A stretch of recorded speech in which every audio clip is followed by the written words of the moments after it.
Today, two Meta whistleblowers, Meta, the parent company to Facebook, accuse the company of burying research on child safety during testimony in front of a Senate Judiciary panel, particularly the risks of their virtual reality platform. Here's a little of what they said. I am here today because it is evident that Meta consistently chooses profit over safety. When my colleagues' research showed the emotional impact of children being threatened by physical harm by strangers online, Meta not only restricted internal sharing, but manipulated reports to obscure any emotional damage. Meta is aware that children are being harmed in VR. I was told not to investigate the kinds of harm children were experiencing in VR and made to feel I was risking my job if I pressed the matter. Instead of amplifying the voices of our users, my work began being used to silence them so that Meta could claim deniability. In response to the hearing, Meta denied the claims, adding in part, they are based on selectively leaked internal documents that were picked specifically to create a false narrative. Let's turn to Roger McNamee, an early Facebook and Google investor and former advisor to Mark Zuckerberg. He also wrote the book, Zucked, Waking Up to the Facebook Catastrophe. Roger, I'm so glad you could join us tonight.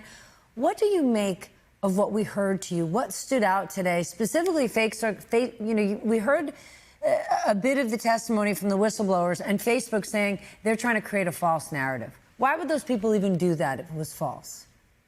Well, quite obviously, Stephanie, this is not a false narrative. This is completely consistent with Meta's behavior for at least the last 15 years.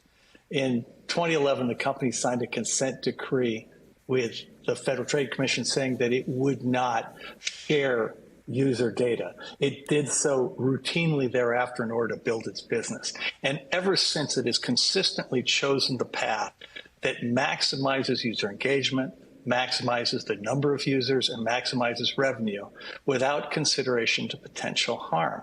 And in this particular case, what it's really about is that Facebook got caught flat-footed by TikTok.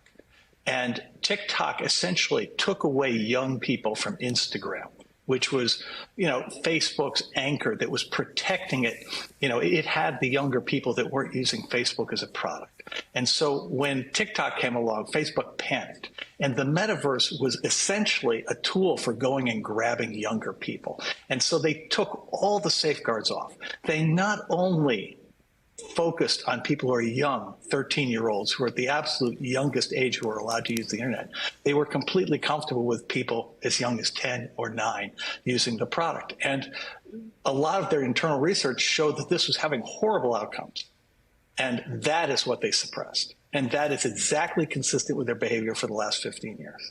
Well, let's just think about the last year, because social media executives testified before Congress on child safety last January. We have new whistleblowers going forward saying nothing's really changed.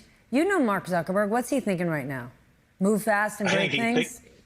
Exactly. He is absolutely convinced that Congress consists of 535 winners of advertising competitions on Facebook. There's no chance that those guys are going to regulate Facebook. He knows that courts have consistently sided with technology companies being exempt from basic U.S. laws, including some criminal laws.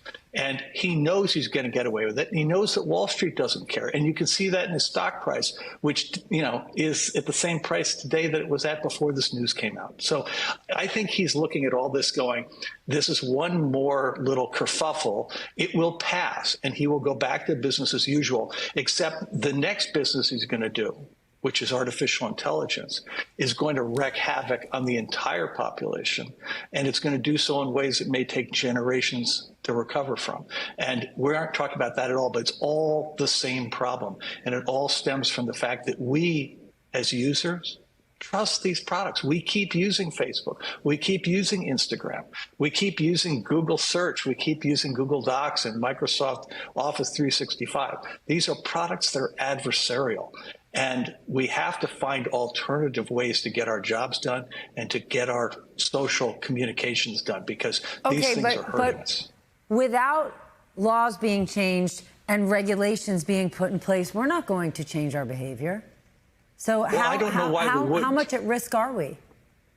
Well, I mean, Stephanie, let's think about this for a moment. When you're a child, your parents teach you not to put your hand on a hot burner on the stove, right? We don't actually need to have laws that say kids can't put their hand on a stove. We learn that putting your hand on the stove is dangerous and you shouldn't do it. And that's where we are with these products. For 15 years, they have consistently hurt people. They've consistently undermined democracy. They've consistently taken away our ability to make our own choices. And at some point, we have to sit there and say, enough is enough. There are other ways for us to communicate with people. There are other ways to be entertained. And I agree with you. It's not easy to persuade people to give up convenience. But if they don't, they're going to wake up one day and all the choices in their life are going to be made by an artificial intelligence product controlled by either Microsoft or OpenAI or Google or somebody else or Meta potentially. And they're not going to like that at all. And we still have time to do something about that. Well, when you mention those companies, I think back to that tech dinner at the White House last Thursday night, which almost looked like a cabinet meeting with, thank you, sir, may I have another? When did you become the most handsome, wonderful, great president in the history of presidencies? Is that all about these AI pioneers ensuring that they won't face regulations and laws that'll stand in the way or create the actual safety safeguards that you're telling us we need? Well, Stephanie, you and I have been talking about these issues for almost 8 years now. And the problems keep getting worse. And what's happened, and the thing that really caught me by surprise, was that Elon Musk was, with his work with the Trump campaign, able to unify tech power with state power in the United States. So now the decisions that the tech industry makes about their own priorities have become the priorities of the United States of America.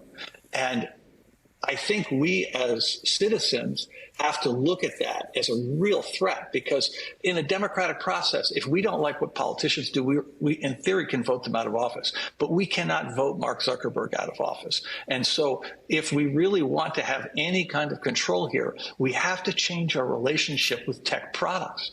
And that's hard. I'm not suggesting that's going to be an easy thing to do, but I don't think it's going to be practical to get Congress to do anything, the courts to do anything, or, essentially religions or anybody else. I think this is up to us.